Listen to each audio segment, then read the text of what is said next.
What's this?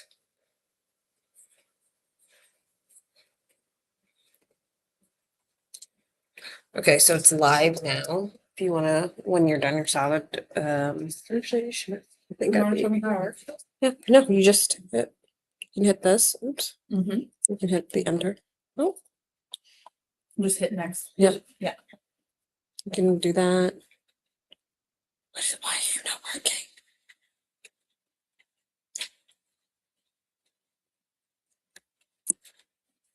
Oh.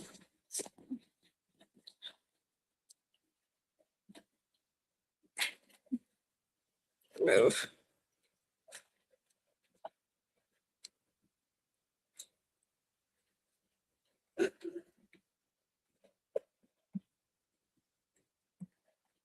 No.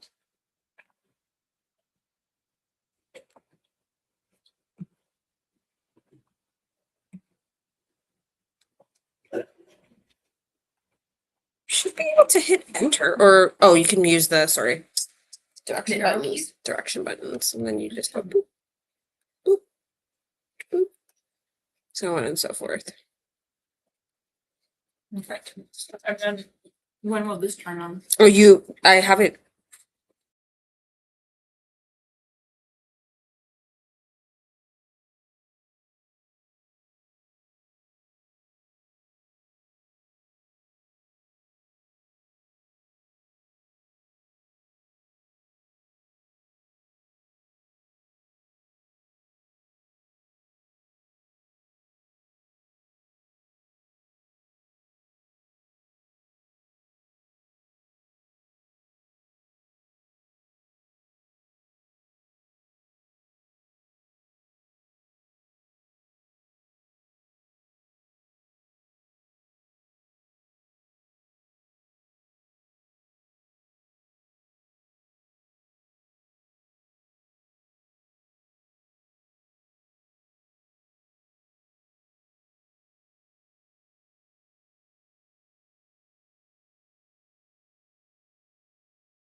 resident of Rosedale community neighborhood, and you frequented DJ's Variety store in Dundonald, I was the person behind the teller hotel and cashier. So it's great to be here. And thanks for the opportunity to engage with work residents. I'll jump into it. In terms of budget process, council has already started the 2026 budget process. There's two budget processes for City of Hamilton. There's our water budget process, and council has deliberated on the 2026 water budget and has approved or adopted the 2026 water budget. And Kirk Weaver, our Director of Financial Planning Policy and Admin, will take you through some of the highlights and summary of our 2026 water budget. The second budget process is our tax supported budget. And that process started back in the fall in September 11th, where specifically staff presented to council a budget outlook. And the budget outlook is our forecast for the upcoming year. So in September, we presented our forecast for 2026. And that forecast was based on that point in time, what we as staff saw as pressures and opportunities, reflective of council's priorities, our strategic plan, and some of the issues and opportunities that was arising for the City of Hamilton. So we started that process off in September. Council had asked for information earlier through the 2026 process to give council and the community the opportunity to receive information and to start to be informed of some of the pressures as well as opportunities. And so that started with our budget outlook. In the fall, there was a series of town halls hosted by the mayor across the municipality and public engagement through our city website and some portals and some tools. And so all of that complemented leading up to our budget process and the mayor's declaration. So with respect to both the tax and the rate supported budget, there's really two components, two parts to the budget. There's our operating budget, and that funds city staff who deliver the programs and services that the city offers. In the case of tax, we provide approximately 70 services to the public, ranging from daycare to long-term care. With respect to the rate budget, similarly, there's operating costs, employee-related costs, chemicals, energy associated with providing, in the case of our water budget, water, wastewater, and storm-related services. Both budgets have an infrastructure or what we call capital component.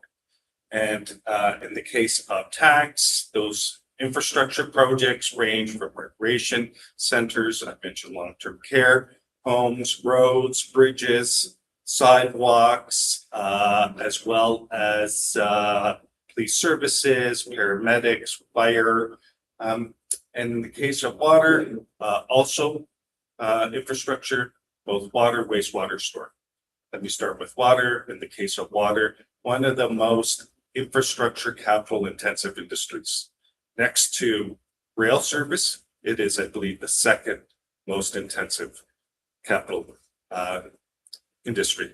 So to give you an example on how capital intensive and how costly that industry is, and Ward 4 residents may have a better appreciation of some of these projects just because of the vicinity of these plants to the residents' constituents in Ward 4. We have three major projects in our 10-year forecast for the Woodward water treatment plant, the Woodward wastewater treatment plant, and then the last is in Ward 13 is our Dundas wastewater treatment plant. Those projects alone would represent about $1.4 billion or thereabouts in investments we have to make in the next 10 years. And so in part, we do look for help from senior levels of government, including the federal government, to help us with some of those capital investments that provides, alleviates some of the demands that we have on water ratepayers as well as some of our other stakeholders such as developers. On the tax supported side, I mentioned previously, there are infrastructure requirements from, again, recreation, roads, bridges, sidewalks. I'll jump ahead because infrastructure was one of those key themes we heard from residents.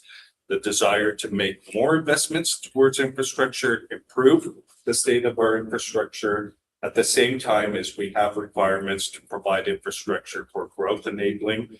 As we grow as a municipality, we have to provide the infrastructure for whether it's future housing or future commercial and industrial markets. So back in September, as I mentioned, we provided an outlook. That outlook had forecasted a 8.9% average residential tax increase. And the purpose of the outlook is to convey to council and the community again what we as staff saw in the upcoming year, and to get some response from council and community regarding themes and priorities. In October, the mayor provided a directive under the Municipal Act. Mayors now provide directives to staff, and that directive was to target a 4.25% residential tax increase. And so while we were forecasting 8.9 because of the affordability crisis that we recognize and the mayor recognizes, residents in the community is facing and uncertainty that the community is facing for a variety of reasons, the mayor had set a directive of 4.25. And with respect to that directive, some of the themes or priorities the mayor set for staff to work towards was ensuring critical infrastructure was not compromised. So the mayor is not looking to forego infrastructure investments through a lesser tax or lower tax increase, to balance affordability challenges while addressing the multi-generational investment plans. As I mentioned previously, we have some multi-generational projects like a water treatment plant, wastewater treatment plants. Those projects do not only benefit today's residents, those projects will benefit future generations. And so not wanting to pass on or defer some of those costs to future residents is balancing the need to cover some of these costs for today's residents, by recognizing future residents have to pay towards those future costs. And we do see debt. Debt is one of those tools that we use to capture not only the cost for today's residents, but for future residents as well. Advocating from other levels of government with respect to our Woodward wastewater treatment plant. The city's asked the federal government for $210 million in federal funding through one of the programs that the federal government has for municipalities. And if the city is able to secure that funding, that will not only reduce the impact to Hamilton residents, it also helps us with respect to some of our development challenges and the cost for development going forward. So there's a few benefits in terms of our ask to the federal government. One is these are major projects that would help the local labor force during a downturn. We recognize that our construction labor force is going through some unique challenges. There's a segment of the population that would include my colleagues or peers who are baby boomers and are looking to retire. And there's a risk that those individuals will be leaving the labor force during a downturn without the opportunity to mentor and coach the next generation of laborers. And so by securing funding and moving forward with these big capital projects, it gives us the opportunity to keep those mature workers continued employed and giving them the opportunity to mentor some of the apprentices and younger individuals who are entering the labor force. The other benefit is it provides direct economic development to our community. Those individuals working in the community will invest and spend in the community. Another benefit is council has given staff direction, and council has approved some measures that we've taken with respect to focusing on Canadian suppliers for goods and services, in part in response to some of the challenges south of the border that we're facing with respect to some of the interest of securing American interests. Likewise, we've responded to try to secure Canada's interests, and we're working with senior levels of government with respect to buying Canadian, buying Ontario, buying local, for instance, steel and aluminum, and we're working to develop that as well. So that's another opportunity with respect to these projects. And then finally, with respect to these projects, a number of these projects are necessary for future growth. If we're going to grow not only residentially, but commercially and industrial, we need capacity at our water and wastewater treatment plants, and this would allow us to meet our future provincial population as well as employment targets. As well, the mayor gave us direction with respect to using debt reserves responsibly. As I mentioned previously, we use debt for big projects such as this so that we're recouping the costs of these projects, not only from today's residents, but future residents, future generations. Some of these facilities will have a useful life of 30, 40, 50 years. And so we spread out some of these costs over an extended period of time so that not only today's residents and ratepayers cover the costs, but in part future generations help pay for the infrastructure that will support their quality of life and their residency here in the community. With respect to reviewing capital projects, we've gone through an exercise of reviewing capital projects, and we close projects. If projects that are closed have a surplus of funding, we allocate that funding to the upcoming year to reduce the impact on taxpayers and ratepayers. We've gone through that exercise. We've identified what we call work in progress or WITS funding. And so we have direction to apply that to reduce the 2026 rate and tax impact. And then finally is providing clarity with respect to the budget schedule, the budget engagement. So once again, thank you, Councillor Wang and her office for the opportunity to come before this community this evening and to provide some additional information with respect to our budget process. As well, Council gave direction to staff to present a staff draft proposed tax budget by December 12th. That draft budget was posted on the city's website. It's on the city's websites. So I'd encourage you, if you want to learn a little more over and above what we're able to share and present to you this evening, please feel free to review. There's both a tax budget book that provides a bit of a narrative and overview on terms of the operating, but then there's a comprehensive, what we call capital detail book, and that lists all of the projects that staff are proposing across the city for 2026 with respect to our tax budget.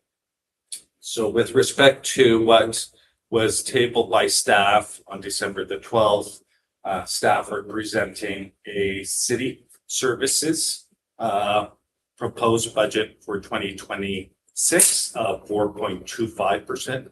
That includes our operating requirements. That includes our capital or infrastructure financing requirements.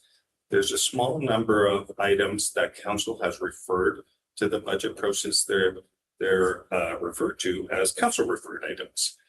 So there's a small list of those items that are captured within that 4.25. And then there is a small number of business cases that staff put forward to council for consideration through the deliberations and prior to the adoption of the budget. All of that is captured within that 4.25% that staff presented. Over and above that is boards and agencies, and this includes police, library, public health, conservation authorities, Royal Botanical Gardens, as well as Hamilton Farmers Market. And that would represent currently an additional 1.2%. So corporately or globally, we currently sit at 5.5%. And that would represent a tax impact of approximately $293 in 2026, and I think that's based on an average assessment of $100 for, that's an average assessed property. If your property is assessed higher than that, it would be a higher increase. If it's assessed lower than that, it would be a lower increase. So that is what staff tabled on December the 12th. I can share with you, we are still working towards further mitigation measures. And in order to reduce that position of 5.5% down to a global or corporate position of 4.25%. What we do have authority over is city services. What we do not have authority over is boards and agencies. So with respect to, for instance, police, is council has the authority to consider, and the mayor has the authority to consider the police services global budget. The mayor and council do not have the authority to go line item by line item through the budget or propose any amendments to the police budget. It's a take it or leave it situation. Either you approve the budget or you send it back, and then the police services have the ability to appeal. If you send it back, there's a separate process, a separate body, OCOPS, Ontario Civilian Police Commission, who ultimately makes a decision whether or not the budget as presented must be approved or supported by the municipality. So as staff, we're focused on the city services part of the budget. I'll break it down a bit through a subsequent slide as to what those services are. And again, we're looking to reduce that by 5% global impact to the mayor's directive 4.25. So where we sit again currently is 5.5%. City services represents approximately 1.7% of the 5.5%. I can tell you in terms of city services where we sit today is each department was given a target to arrive at a 3% increase over and above 2025.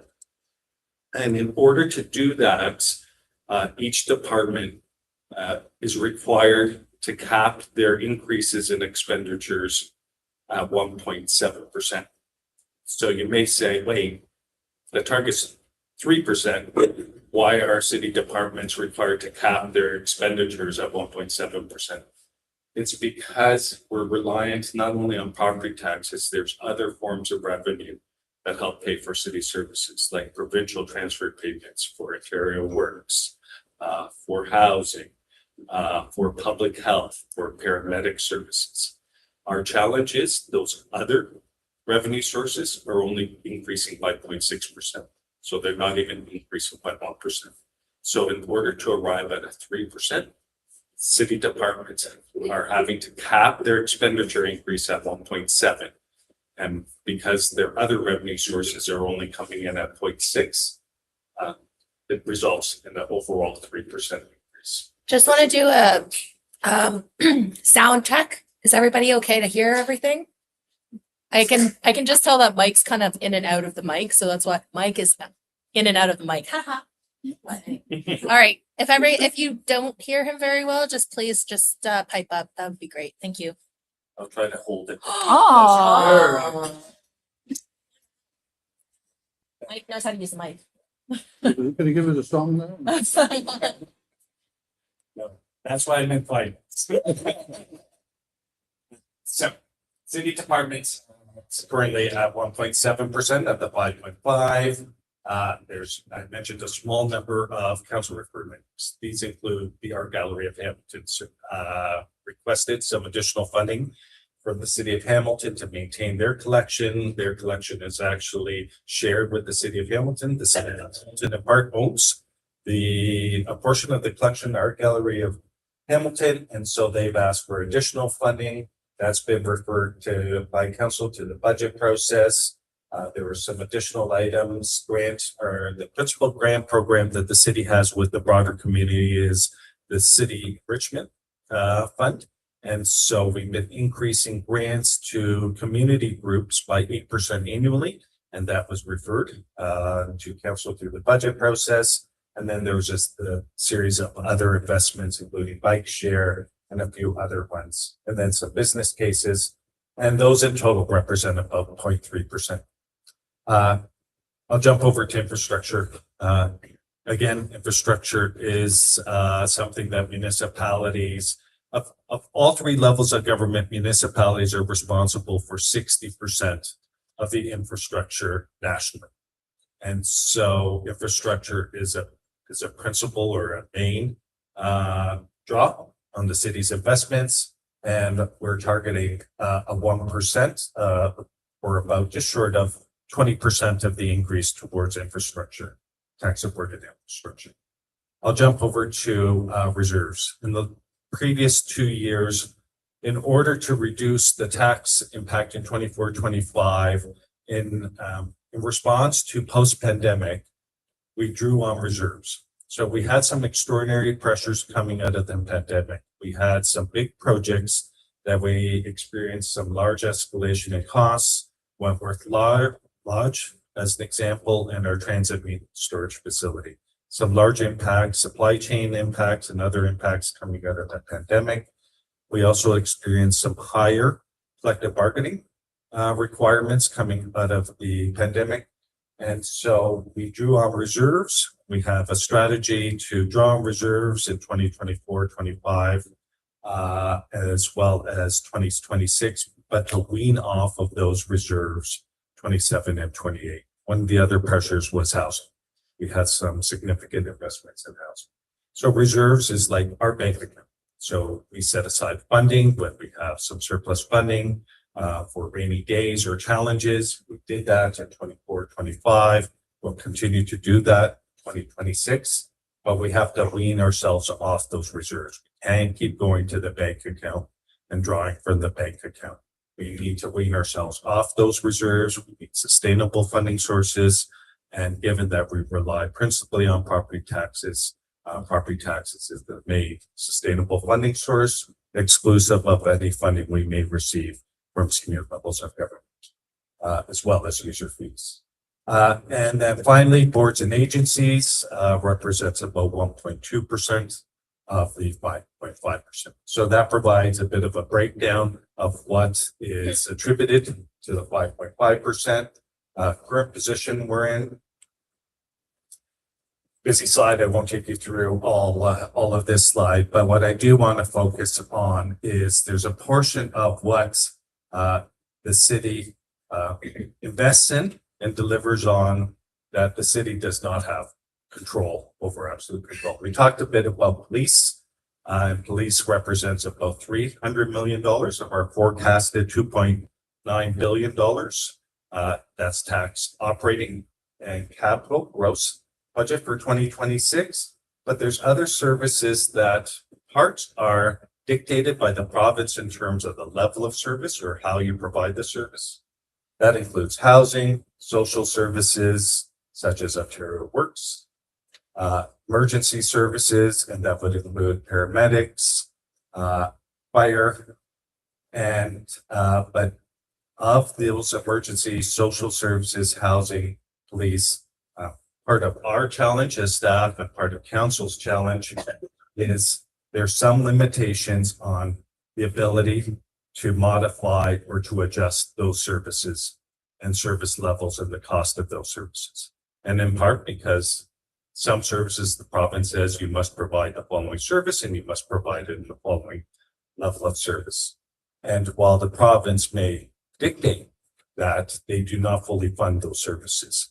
And in the case of housing, in 2025, we expended approximately, and council approved approximately $191 million for housing and homelessness and shelters. And of that, the city funded approximately 70% of it. So 70% of housing services are being funded by local taxpayers. How that's different across the rest of the nation, this is the only province in Canada that funds social housing apart from property taxes. It's recognized that social programs are better paid for through other forms of taxation, such as income tax, commercial taxes, value added taxes, not property taxes. So just one of the challenges we as staff and the council has with respect to achieving, for instance, the 4.25, some parts of the budget, there's limited ability to affect or impact or to leverage some savings or efficiencies from it. So again, the rest of this slide, again, capital financing, this is our infrastructure. We're currently forecasting approximately $214 million in property taxes towards our infrastructure program. But that's not our only source of revenue towards infrastructure. We have development charges for growth enabling projects.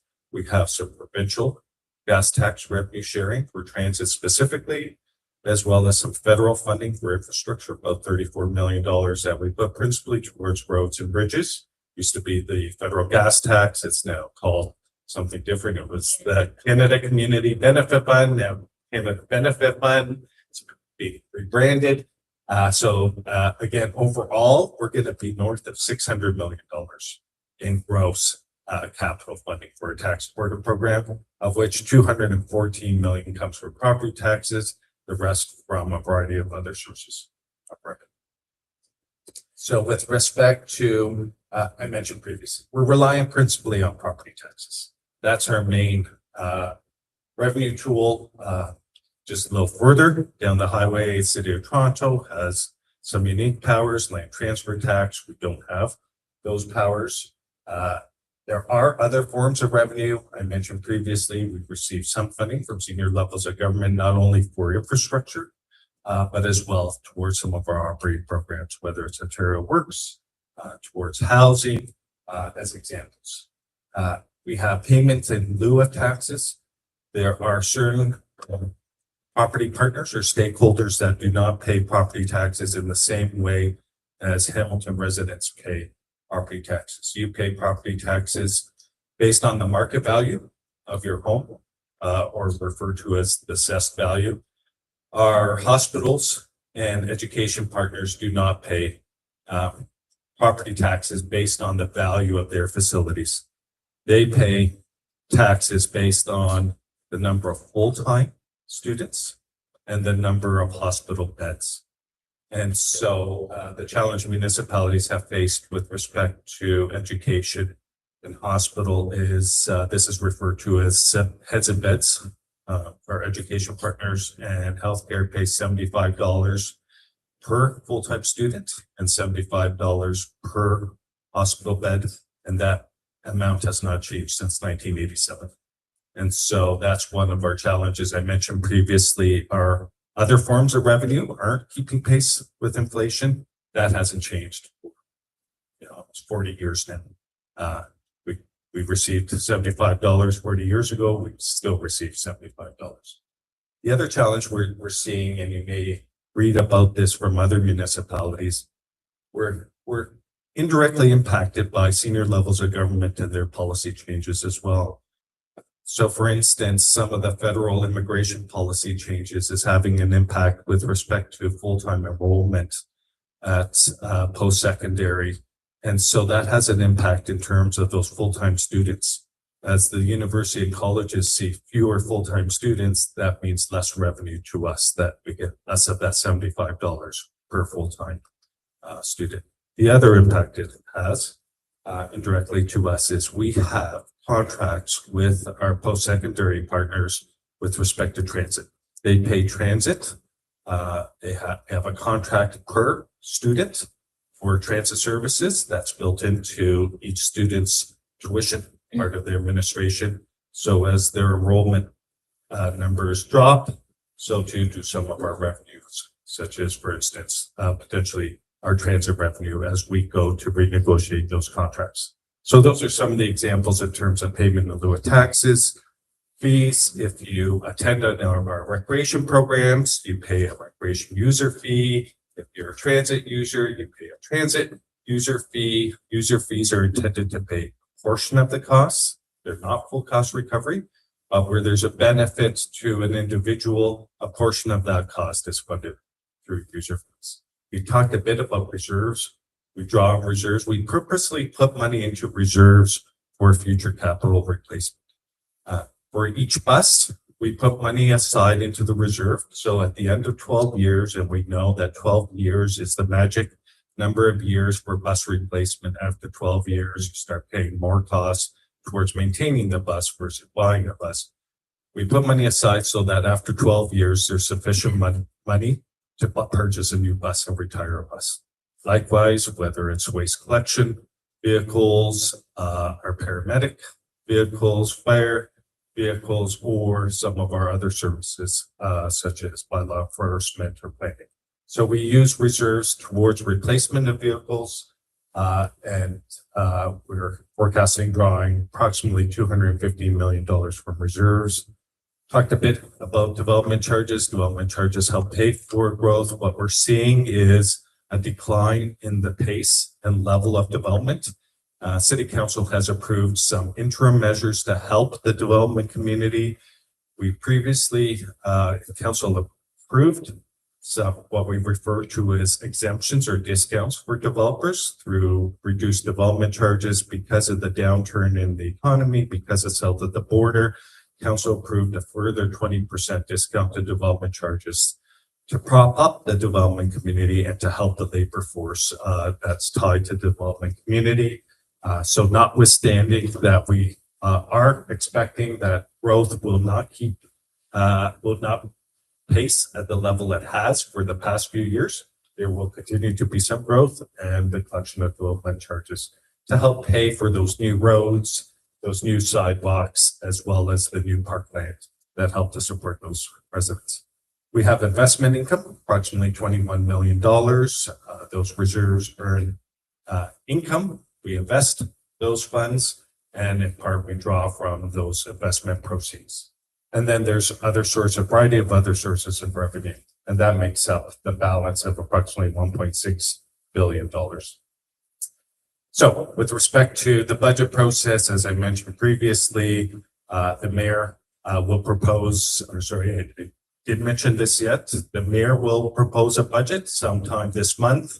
And once the mayor proposes that budget, then it will be before committee, council for consideration for 30 days. Council will have the ability to put forward amendments to that budget, and we would expect some point in probably mid-February to have an adopted tax budget for 2026. Again, I mentioned previously, we've gone through a series of engagements, a series of town halls. I believe this is our, it may be our 10th town hall. So thank you for coming out and thank you for the opportunity. We had a tool out there on our website to give individuals the opportunity to identify their priorities to help inform our decision making. So again, thanks for the opportunity to be before you tonight and for your interest and your engagement. I'm going to now hand it over to Kirk Weaver, our Director of Financial Planning Policy, to provide a highlighter summary of the water budget, and then happy to answer any questions that would have. Thank you.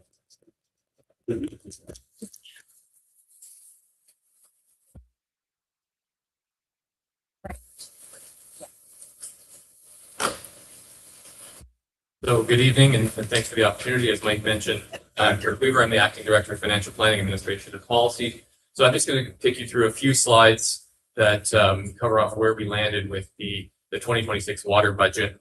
As Mike mentioned, that process has been completed for 2026. I believe it was formally adopted around December the 20th of this year, following Council's deliberation and opportunities for amending the mayor's proposed budget. So where we landed was a 7.32% increase for 2026, which represents an increase for the average ratepayer of about $77.65 a year. And that's based on using average use of 200 cubic meters for the average resident. This differs from the original proposed strategy. For the last couple of years, we've been on a 10% increase, a 10 over 10 as it was referred to, in order to help fund the significant infrastructure upgrades needed at both Woodward plants and the Dundas water treatment plant as well. However, our folks in water, Hamilton Water, took a look at their capital projects, the status of them, and based on where they were in terms of environmental assessments and the timing of those projects, determined that they weren't as far along with a number of those projects and were able to defer some of those projects to future years. So when they did that, it allowed us in finance to take a look at that 10/10 strategy. And rather than continue with that, we've revised the strategy to arrive at the 7.32%. If we had continued with the 10% strategy for 2026, we would have collected about $30 million more than we needed. So rather than do that, and we wanted to keep those funds in the hands of ratepayers, we adjusted our strategy to 7.32%.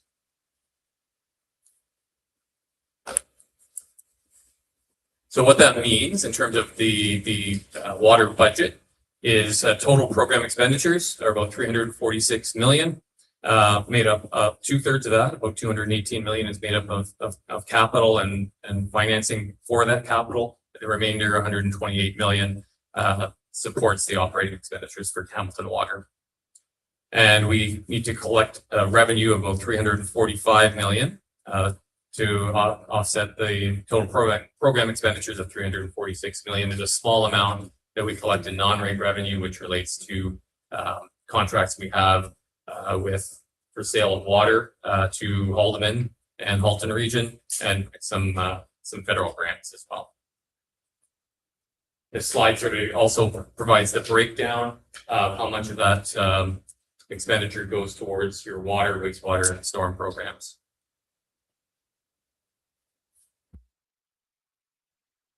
So as Mike mentioned, your water program is highly capital intensive. So this slide here outlines both the current year, 2026 capital expenditure of 252 million, but also we have a 10-year financing strategy that represents about $4.6 billion of investments over the next 10 years.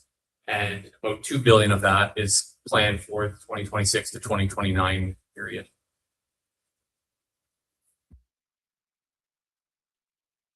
And finally, I'll wrap up with just the 10-year forecast and the funding sources that apply to that. So external debt and the rate contribution is the portion that affects primarily ratepayers, you folks in the room. And then we also have other contributions from development charges and development charges debt. And those are contributed by developers as new development comes on stream.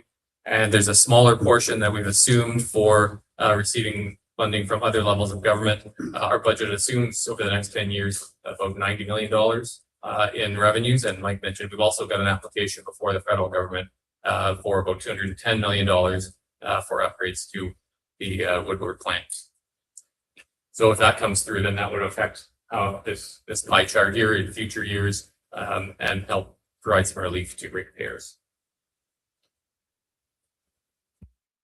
So I'm just summing up we were in under the water budget also required to come into alignment with the mayoral directive. The 4.25% didn't necessarily, that was specific to the tax budget, but the other factors in terms of creating a balanced budget, focusing on our investment in infrastructure, and as well as balancing that with affordability, were also factors that we had to follow in preparing the 2026 water budget. And with that, I'm turning it over to Rob to talk through some of the tax assistance programs. I'll start. Wait, you're gonna start? Yeah. I'll start. I'm Rob from our taxation sections here, and you can provide any additional information if you are wanting some additional information with respect to some of our tax assistance programs. So we have a seniors tax rebate program. If you're 65 years of age older, you have a average, if your home's assessed at 505,000 or less, and if your household income is at 43,000 or less, you're eligible for a $236 seniors tax rebate. This was 2025, so this will be indexed for 2026, as well as an additional $160 with respect to water and wastewater. So that is a program that's available for seniors who meet the income and our property owners and meet the assessed value threshold. There's also a deferral program. If you are a low income or senior with a disability and you require the deferral of your property taxes, so that's not a rebate or a discount, but a full deferral of the property taxes. I'd encourage you please to visit the website, speak to Rob tonight if you want some additional information. So this is available to seniors who meet the thresholds eventually. The city will recoup those costs either when that home transacts or if that senior leaves that home, similar to a transaction to a member of the family, then that those funds are required to be paid to the city. So it's a deferral. It's not an exemption, but it's to assist individuals to stay in their household and stay in their community and to stay in their neighborhood. For charities and not-for-profits, as well as for charity not-for-profits, including commercial industrial, there's a 40% tax rebate. That's part of a provincial legislative requirement. There is compassionate appeals. If an individual has a significant illness and cannot meet their property tax obligations, there's a form. Please, I encourage you, or if you know someone, to visit the city website and there's additional information there, or call the city and Rob and other members from our taxation division will be happy to support. And then with respect to veterans, veterans get 100% rebate, and that's a legislative requirement. So those are some of our tax assistance programs that we have. They're all available on the city website. Rob's here tonight as well. Happy to, or encourage you to call the city if you're looking for additional information. And I think that's it. Yes. Thank you, GM. Thank you, Kirk and Rob, for being here. We're gonna, as you can see, we do have several ways for which residents can get involved with the budget process. But maybe I'll ask Rob, is there any other additional information that you might want to share with us about some of those tax assistance programs, or? I think I covered it mostly, just so you're aware. Right, actually, 'cause we're gonna do the, we have the thingy on the thingy. So just so you're aware, the seniors rebates and the deferral of increase of taxes and the compassionate appeals are still open for 2025. They are open till March the 2nd. And then we will roll into the 2026. In terms of the seniors rebate, it's a one-time application. If the senior is successful, we don't ask you to continually to apply. Then, like Mike mentioned, it would be the only time it would stop would be when there's a transaction on the property. And the odd time, like we could request, just like it's like an audit in a sense where we might say, okay, we'd like you to provide us with your notice of assessment from CRA, just make sure you still qualify in terms of income. Thank you so much, Rob. And we're gonna rip through the rest of it really fast, so that way, if you have any questions that you'd like to ask specifically to our finance team, they're here for just a little bit. So as you can see, there are different ways in which you can actually submit to speak to council.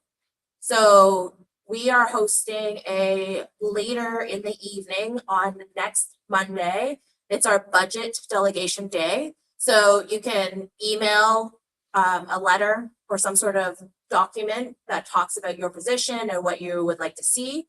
You can pre-record and send that recording to clerks, or you can actually come in and submit an actual delegation request and actually come up and actually speak to council on that day. So you do have to submit that fairly quickly by apparently Friday. So based on this. So there are lots of different ways in which you can actually engage with council on these sort of things, because remember, I'm just one vote. I'm one of 16 that actually has to listen and deliberate and think about that. But if you do come out, that's the opportunity to also speak to the whole of council about the budget process. In terms of the updates, I'm just gonna go really quickly through them. And then that way we can open it up to actual other conversation. On our Engage Hamilton website, we are talking about community improvement programs. And in particular, I really wanted to get your feedback and your ideas on Kenilworth Street. So Kenilworth is up for strategy, a new strategy and a new idea and all of that stuff. So there are incentive programs currently in place, but this is the opportunity to also give us new ideas on how best we can revitalize Kenilworth Street. There is a virtual public meeting happening on the 5th, February 5th. There's a QR code. We do have these will be posted on our Facebook, this presentation, right? Email us if you would like this. We could definitely respond and send you the actual links and that sort of thing. Vacant unit is coming back, so Rob can also answer. No. Mike can answer any questions on vacant unit. We also have several drop-in clinics. So if this isn't enough and the online website and all of that, we actually have people, Mike, tell us, right? We have people that are actually here to actually walk you through the vacant unit. You can also connect with our office. We can connect you to all the right people.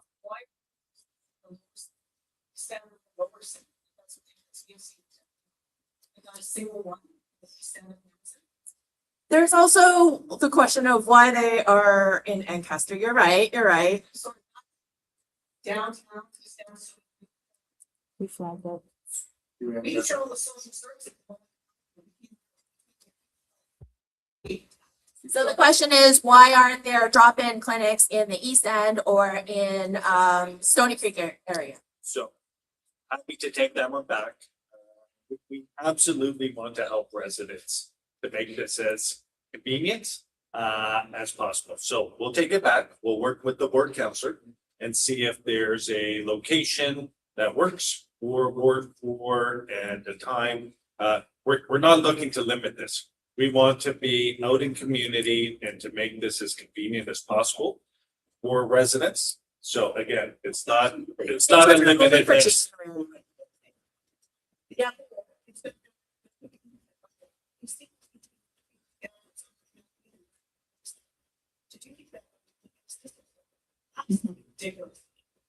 Agreed, but these are only the January dates. Just in the next little bit, there are actually more dates.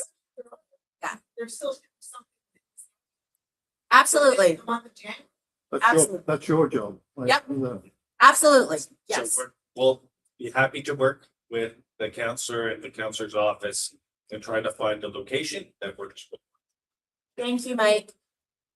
There are like a number of spots about Parkdale and Queenston and 20 community centers centralized to a lot of the, especially residential areas on Nolan. Lawrence area. Parkdale can be like there's Acklin, there's places on closer to Parkdale and Queenston as well. Okay, absolutely. Thank you so much, Parkdale and Queenston. There are lots of places, absolutely. So let me just get through this really quickly because I do want to get to questions on the budget presentation. So that's all.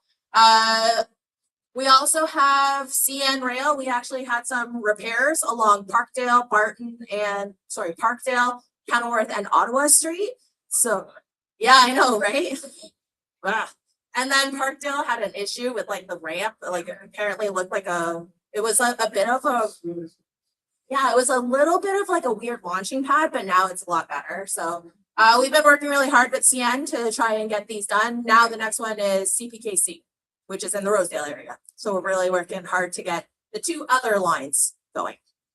Pipeline Trail, we actually have some public art, functional public art. So you'll be able to see them in the spring because right now it's a little too cold to unveil it, but it will be beautiful. It's done by Brandon Vickard and it's actually going to be seating and it's really beautiful. And we have several upcoming capital projects. So you may have already seen that Main Street has been just ripped up. That is for LRT enablement. And a lot of that you might see Rosewood. Rosewood now is all blocked off and that sort of thing. There is going to be several large valve replacements. That's going to be in the north end, Woodward, Rennie Street, Glow Avenue, that sort of thing. This spring, we're going to see road resurfacing on a lot of the Crown Point East and Homeside neighborhoods. So that's where you have Harmony, Benson, Hope, Cannon, a bunch in the Bartonville area. And then there will be several sewer line. And if you're in those affected areas, you will receive notification in your mailbox for those things. In terms of updates, there is a QR code where you can get some updates. And then development projects. We have, wow, Pascal, there's a lot of numbers on here. The point is, Pascal did a deep dive on all of our building permits. So this is what that is. So we've had a lot of building permits that have come through for 2025. Including accessory dwelling units, non-residential, several small businesses. But the biggest ones are going to be the single detached units. So any of our houses who need to build a new room or something like that. So we're seeing that.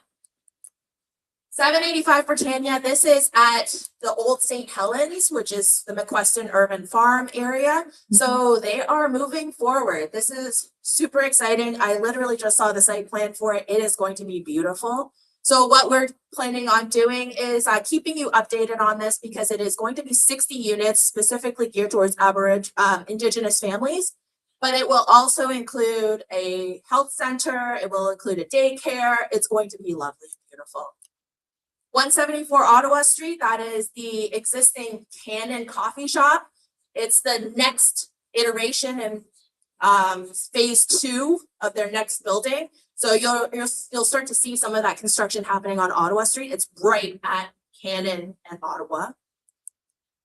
1362 Barton is going to be Kiwanis, and this is their 55 units of senior affordable housing. They're just getting ready to break ground on this one, so this is also going to be super exciting. Part of that project will also be the renovation of the Royal Hamilton Light Infantry building that's right across the street from it. So that will also be a seniors community center / health services / it's a bunch of different things, but it's going to be in partnership with the 1362 Barton Street. We also have several fourplexes that are coming forward. Kiwanis is actually doing that, and you can see some of the different addresses there. 211 Melvin. I know how much everybody loves Melvin these days. So there are going to be some new developments that are on Melvin. So Kayla got super interested. Her head just literally like perked up.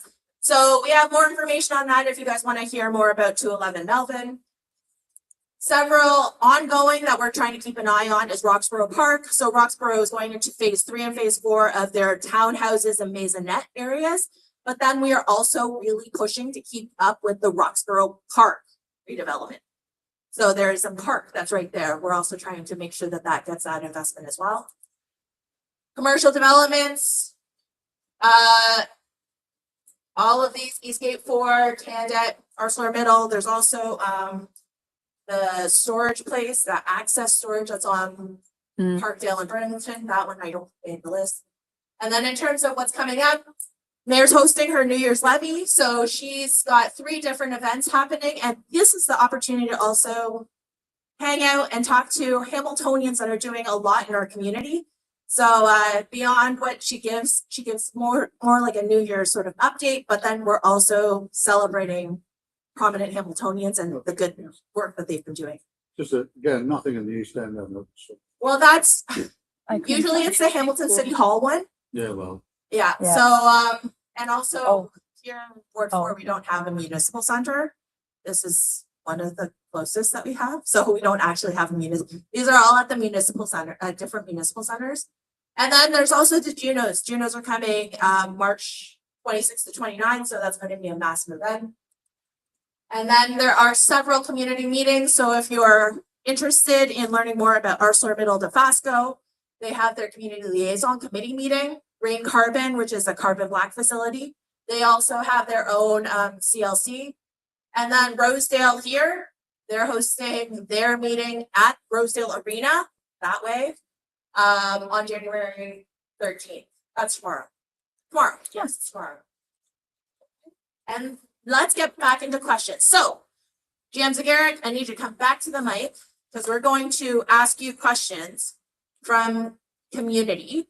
So what I'm going to try and do is I'm going to try and restate your question on the microphone so that way those that are online will be able to hear any of your questions. So I'll go back into your actual slide presentation. In there.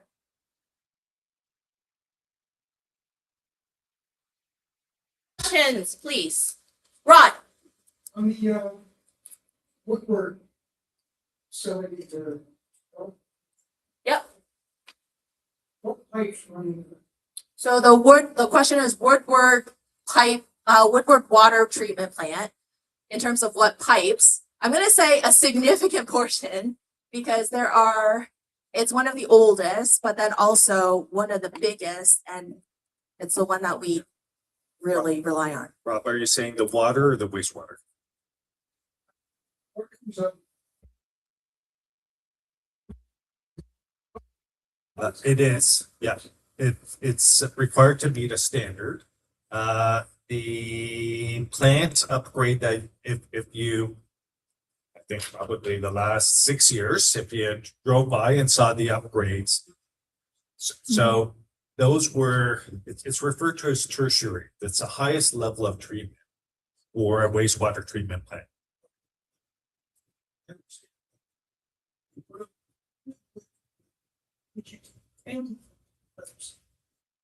When did we do the pipes underneath?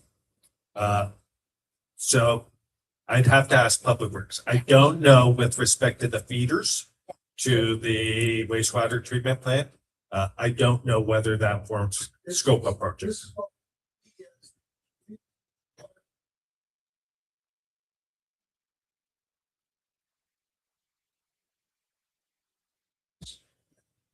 So We just have.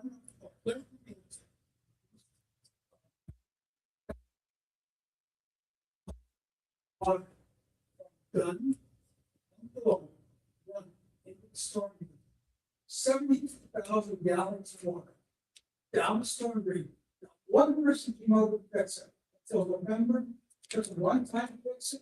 They come up the next night, fix it again.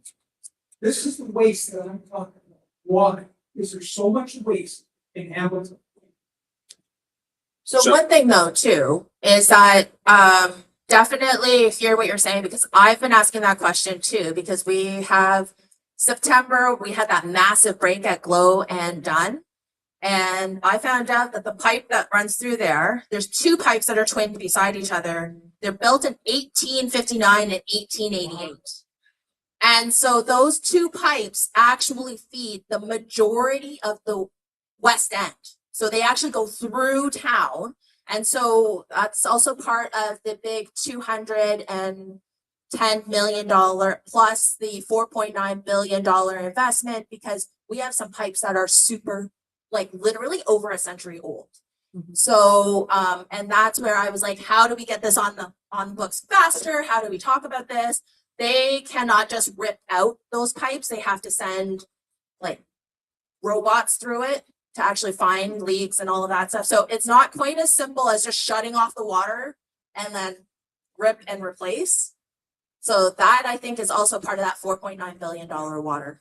So anyone who was impacted by flooding, they can appreciate. Sorry to hear if you're impacted by flooding. I can say that while it was scheduled for work, I think 2 years. So again, it's not that it was ignored. And as the councillor said, we have a lot of aged infrastructure. We cannot get to all of the aged infrastructure immediately. So it has to be prioritized. And not suggesting that 2 years from now makes it any easier for any residents who've been impacted.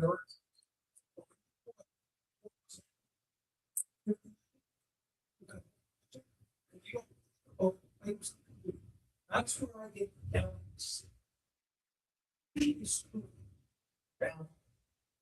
You people are charging us 72,000 gallons of water from down in the storm room. And you guys are going to charge us for water coming off our houses. And want to raise it to 7.52%. Like, where do you guys get your numbers? You just pull them out of your ass?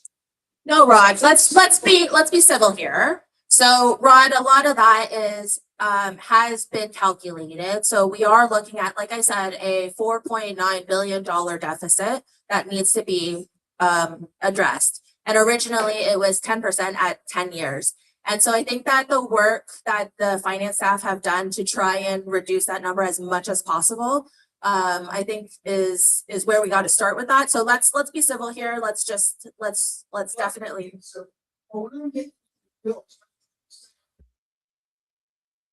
Cindy, I get offended. I hear you, Rod, but let's keep everything on the budget, and I understand where you're coming from. And this, you're also, the things you say are not new to me, because you have been very consistent with sharing your perspective and opinion. So I don't want to dismiss that, and I don't want to diminish that. I'm just trying to get us moving to the next question. Okay, Rod? Okay, thank you. Next question, please. Yes, sir.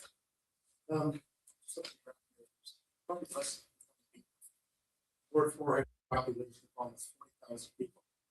How come we're not seeing more people at this meeting? Are you letting them know that? I feel like we are. I mean, I know I've been Can't be. See, agreed. I also wish that I could see more people here. So, yeah. I'll say it's not unusual. So this is our 10th. if you change, to make more people involved and let you know what they think. I would love, could you also tell people too? Because I think that what we've been trying to do is push and promote it through all of our media, any type of media that we have, including mail outs. You will also be getting on the back, you'll also get you'll see a firsthand look at the Ward 4 update, which actually also talks about it. We put it through our website. We actually ask corporate comms to do it. I don't know. Yep, it's coming. It's coming. It's Is that snail mail or email? snail mail and email. We have both snail mail and email because I just spent $7,000 on a mail out.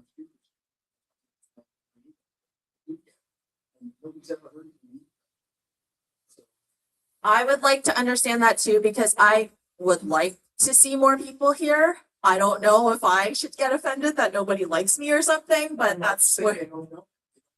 Yeah, again, I feel like we've pumped through all of our media, every level of social media. We've pumped through our email newsletter. We've pumped through the actual mail out is on the back table, so you'll actually see it. So if you pick one up today, you'll get a second one in the mail.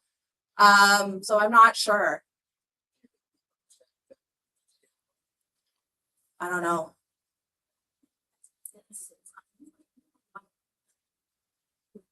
Right. It's online. And this is why we try to make it more accessible by having it, 1, live streamed on Facebook, 2, saved on YouTube, and then it's also archived on our website, ward4hamilton.ca. So we're trying to navigate it based on accessibility. We don't know if people can come out at 3 o'clock in the afternoon, nor do we know if people will come out on Saturday at 10 o'clock in the morning. So we've been trying all these different things to try and get them at different times, but I don't know. Like all I can maybe, I don't know. 47 now.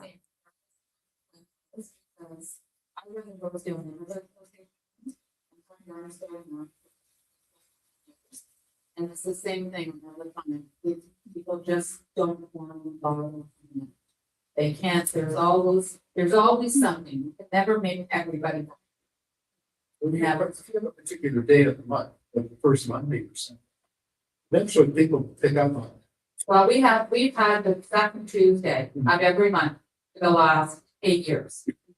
And we still get maybe 10 people. Yeah, Heather's looking at Pascal, right? So, because Pascal shows up to all of the Rosedale meetings, but yeah, we're trying a whole pile of different things.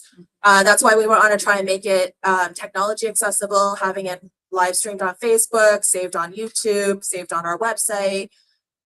I'm not sure. So any other budget related questions? Because I want to make sure that since we have the experts here. Yes. Let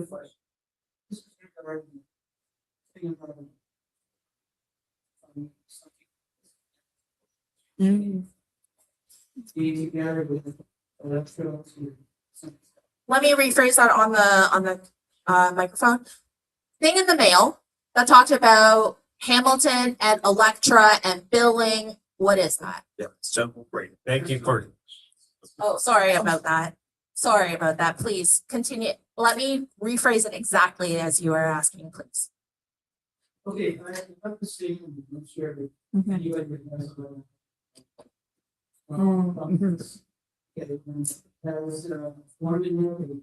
banking information. Okay.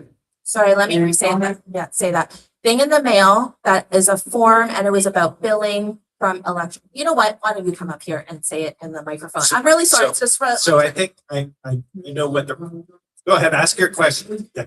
I'm sorry. I'm really sorry. Yeah.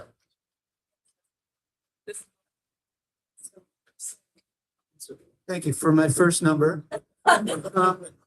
No, I got this letter, this thing here, and I almost shredded it because I thought it was spam. There's 2 questions, 2 red flags. First of all, let's see if I can remember it. First of all, it goes to a PO box in Toronto, not a building address. It's to a PO box in Toronto, which is a red flag. My question is, it's Hamilton, in light of what you were talking about, are decisions on this water thing being made in Hamilton or in Toronto? So it is. Thank you. So really appreciate the question and appreciate the opportunity. If you've received this, if you put it aside, I'd encourage you, please don't put it aside. Please consider the intent of the letter. So Electra Utilities has been our water billing agent and metering agent for the city for 20+ years. Some years ago, they decided they were getting out of the business of meter reading and water billing. And so municipalities such as Hamilton, others, Guelph, Vaughan, we're required to bring that service in-house. So the letter that anyone who is on a pre-authorized payment plan with Electra for your electricity and water services, we now require you to enter into a similar pre-authorized payment plan with the city of Hamilton.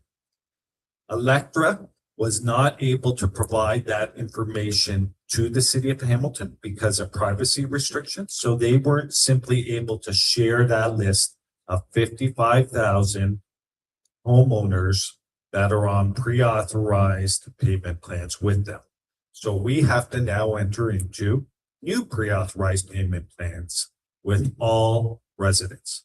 We're doing that with a contractor who's in Toronto. That's the reason for the Toronto address. I think it's Optima, is our contract agent who is assisting us to try to sign up those 55,000 homeowners. So again, if you are on a pre-authorized payment plan and would like to be in a pre-authorized payment plan with the city, please complete that form or call the city if you threw out that form, and we will try to get another form or help you to enter into a pre-authorized payment plan. So again, that's our only way of getting to homeowners, to encourage them to enter into a pre-authorized payment plan with the city. And it is a city of Hamilton, but it's through a contractor who we are working with to try to secure the 55,000 who are out of Toronto. So that's the reason for a Toronto address. It is not a spam. So please, if you want to enter into that agreement, complete the form or reach back out to us if you throw out that. And I did receive one, received you know. But what I think would simplify things, why didn't you just, like I'm also pre-authorized for my tax. Why could you not have just grabbed those people and said, oh, here's your also water bill, what's going on with the tax? Why not simplify it and not spend the money on a third party to do all of this? I'm trying to save money. Yeah. As a taxpayer. So understand, it does make some sense. Here's the restriction. When you entered into a pre-authorized payment plan with the city on property taxes, we would have needed to know at that time to say, oh, can we share this information with, if for water purposes, let's say we're for recreation purposes. When you engage with someone and you collect their personal information, you have to identify what it's intended for, and then you're restricted only to use that information for that purpose under legislation. So unfortunately, we weren't able to say, oh, here's everyone on the property tax paid. We share that information, but we can't automatically say, oh, we're going to sign you up, or can we? So we use that information to help, I think, in terms of the distribution list, but Electric gave us the list of the 55,000. Problem is we have to separately enter into that agreement. So there's just some restrictions. So why could you not have just like a questionnaire? Would you like to continue to pre-authorize also for your water bill? Period. Yeah, so I If you think, have good point. I think part of the challenge is we send out the property tax information. When's our January? February installment.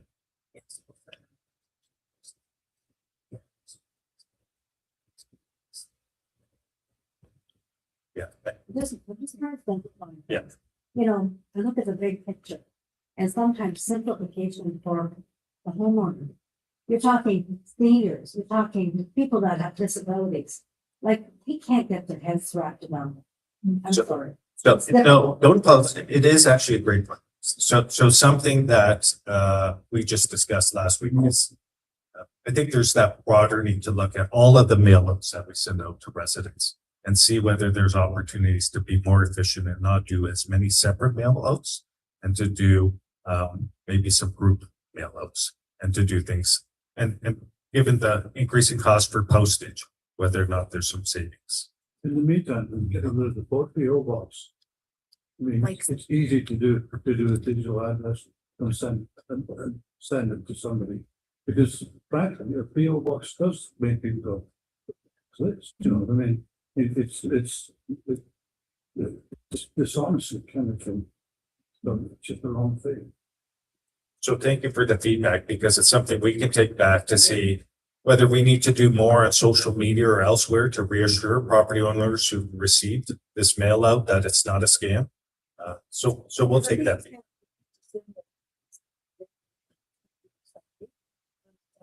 We do have a lot of vulnerable people. There is so many. You take a look at your street alone, people that don't understand.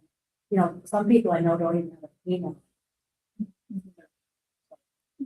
And so we recognize that in the case of vacant unit tax, you know, we went out to shopping malls with tablets. We recognize people still want to interact with us through snail mail. Some individuals want to do it through digital. Some people want to pick up a phone. So we try to support people through the various channels. And right in the back, sorry, I'm just gonna, we have a speakers queue happening.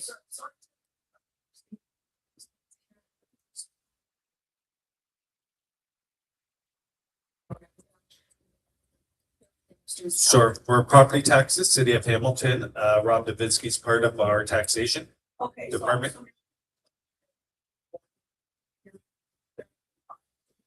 No, so the third party contractor is helping us with the 55,000 pre-authorized payment plans we are targeting towards renewing. But the City of Hamilton will fully administer the water meter reading as well as billing. And then we have a customer service agent as well. So the portion that we've engaged the contractor is to help us with the whole outreach on the pre-authorized payment plans.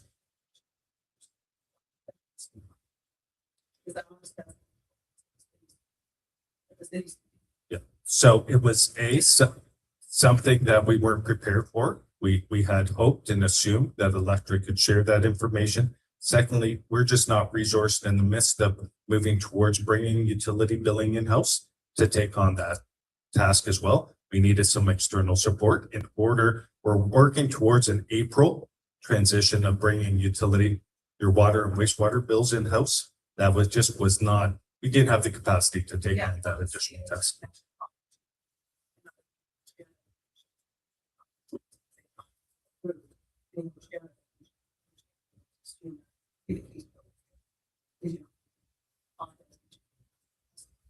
And secondly, in regards to sending them something in the mail saying, give us your free authorization.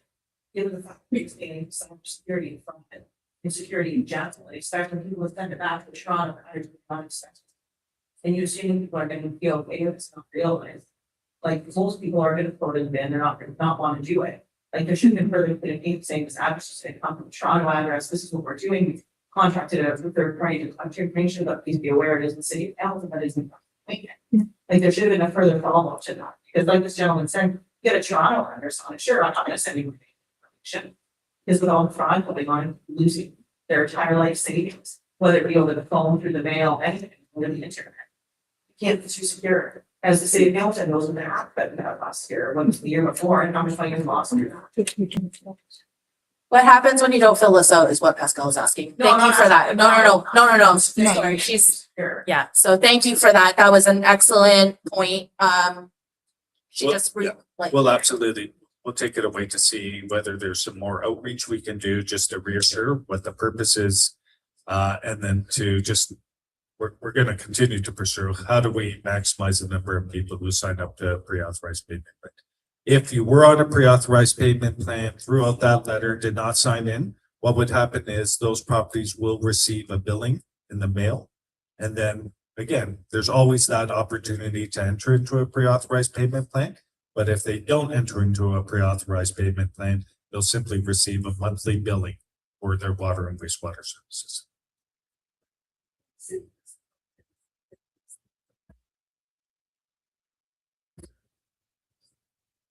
Let me just re-say that. What happens when the city is completing a project, or it might be over or under budget? Where does that money come from? We don't want The overages. So it depends on the nature of the project. Some projects may be funded from reserve. If there's available reserve, it may come from a general reserve we refer to as a unallocated capital or a tax stabilization reserve, both reserves. In case the program area does not have a dedicated reserve. In some cases, let's say it's a big project, like a transit, a maintenance and storage facility. We may leverage reserves, we may issue more debts, we may appropriate funding from a project that has a surplus. So big projects, it's likely to be a variety of sources.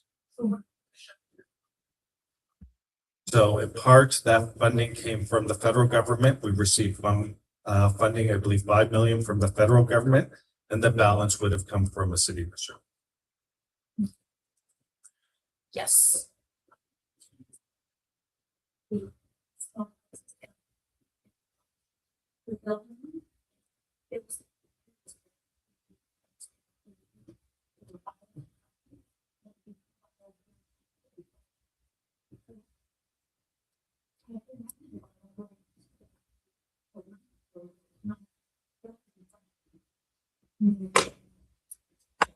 Yeah, so I don't want to get into a lot of detail just in case there is ongoing recourse or litigation. So again, in our procurement documents, there's a standard that the vendor would have to meet.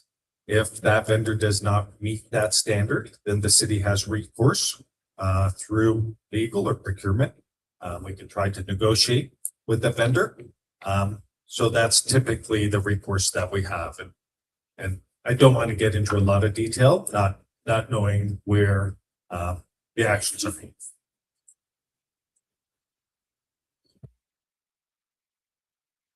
So we're also going.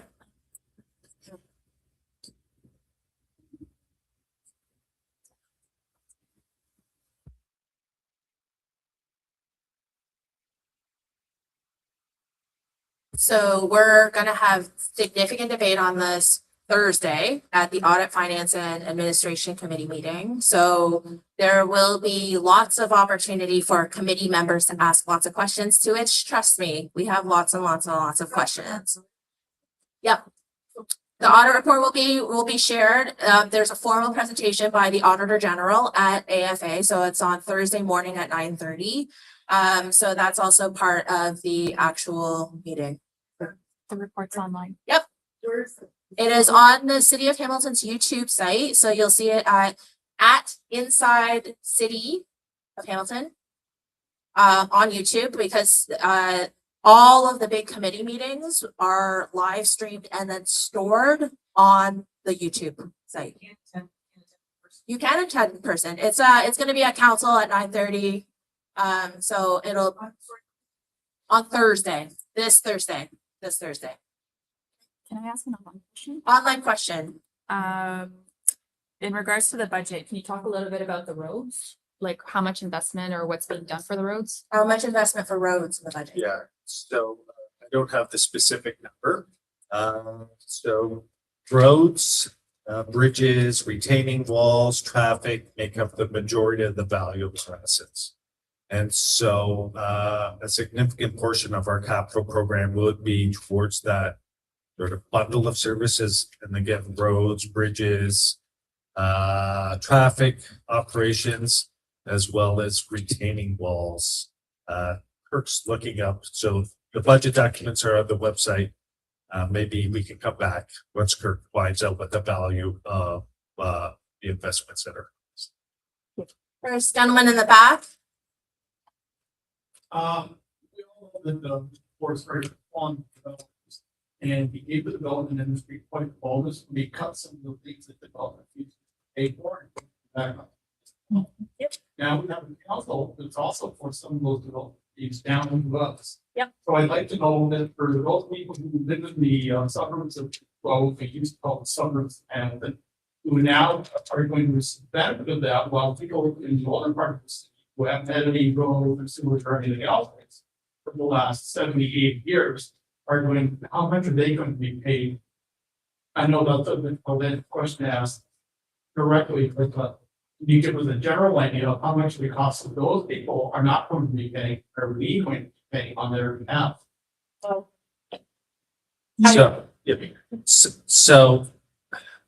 I'll say that development activity is not exclusive to the outlying areas of the city of Hamilton.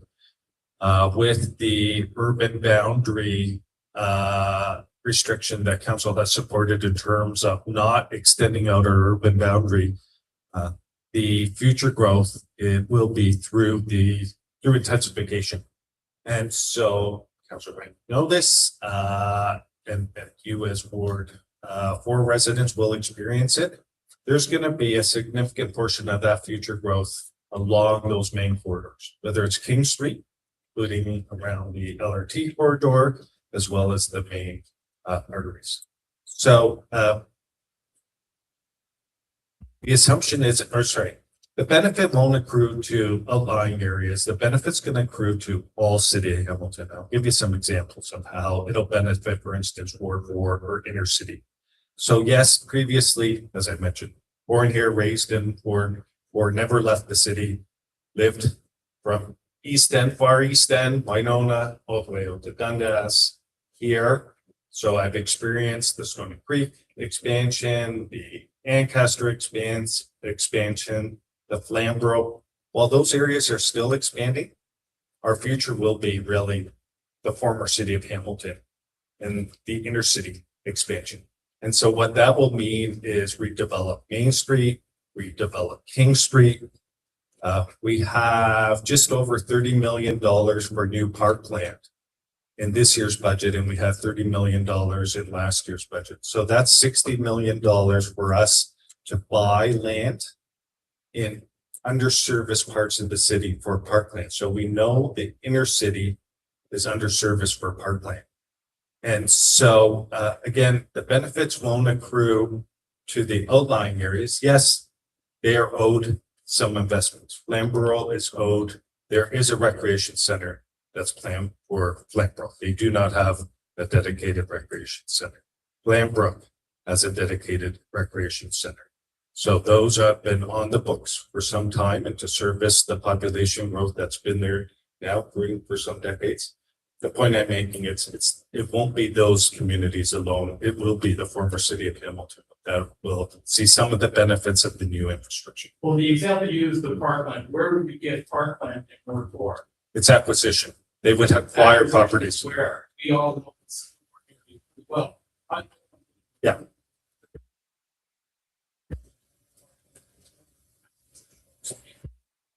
So it's not that we are acquiring parkland. You could be acquiring, so similar to what we did with respect to the former Dominion Glass, it's buying up properties to turn into a parkland. So it's not buying parkland, but buying the residential properties, commercial properties, industrial properties, and converting them to park. I guess like.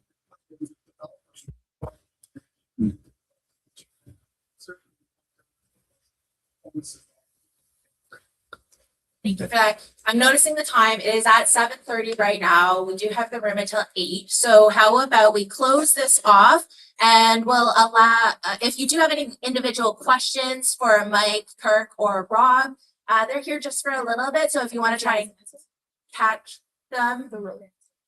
The road answer, Kirk, did you get any road answer like through the budget book? I have a general answer. I don't have I don't have it all captured, but for the transportation division, which would be largely roads, there's 36.1 million planned for 2026. And that the public works total capital budget is 328 million funded from various sources. That was our online question, so thank you so much. All right, thank you so much. I'm just saying that we're closing off the formal portion. Please stick around, eat a little bit of Roma pizza, but talk to Mike, Kirk, and Rob if you have any questions. Thank you, everyone. Have a great rest of your night. Sorry, what? Yeah. Yeah.